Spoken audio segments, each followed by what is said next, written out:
Il était une fois une petite entreprise locale devenue la reine du doudou. Avec Lila le lapin ou encore Clémentine la souris, Doudou et compagnie vend aujourd'hui plus de 3 millions de produits par an.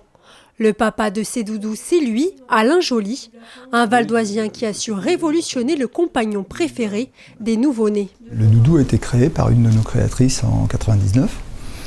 Sur une idée un peu bête, mais toute simple, que les enfants aimaient bien traîner ce produit transitionnel, hein, ce petit doudou à la main.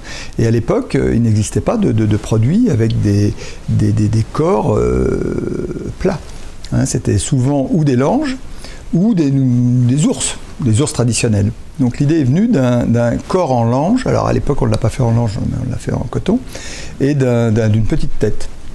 C'est une idée toute simple qui a très vite pris et qui est devenue référent dans le domaine du premier âge. De l'incontournable doudou au petit chausson, en passant par le tapis d'éveil et le mobile musical, une dizaine de designers est chargée de concevoir ces produits ici au bureau du style, comme Olivia qui invente les doudous de demain.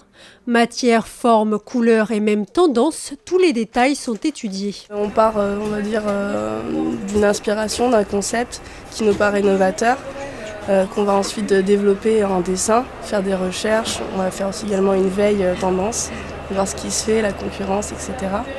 Et donc ensuite, en fonction des dessins, on va réaliser un développement, choisir une forme, un concept novateur et également des produits qui sont de bonne qualité, qui sont aussi adaptés à l'enfant. Après la conception, place au prototype.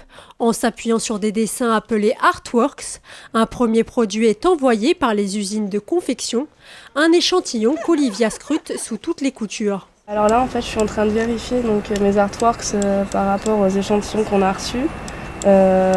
Donc par rapport à tout ce qui est qualité des produits, les matières, si elles ont bien été respectées, si au niveau de la sécurité on a toujours des membres qui sont bien accrochés, si c'est bien aux normes. Des gammes complètes au design classique ou plus original, toutes sont conçues à Taverny, une identité française qui fait de Doudou et compagnie la marque de référence dans le monde de la puériculture en France. Doudou et compagnie, c'est aujourd'hui plus de 4000 points de vente. Des enseignes de distribution spécialisées en puériculture, mais également en jouets ou certaines fois en décoration.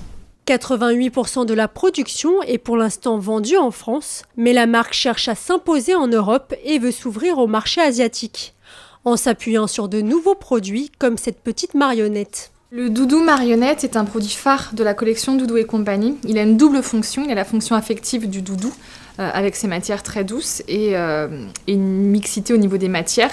Et il a bien entendu la fonction ludique de la marionnette, qui est une fonction très appréciée des papas, des mamans, puisque on peut facilement raconter une histoire à son enfant.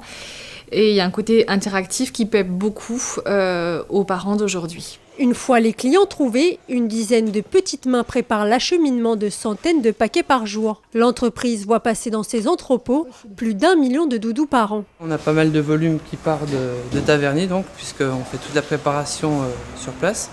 Donc on a une partie qui part par exemple pour un spécialiste de jouets. Et un autre exemple, on a de l'export pour l'Angleterre qui est ici. Donc on a différentes façons de préparer les commandes suivant nos clients. Actuellement en France, 40% des doudous vendus proviennent de l'imagination de ses employés. Avec 200 nouveautés par an, Doudou et compagnie continuera de câliner bébé avec douceur et couleur sucrée.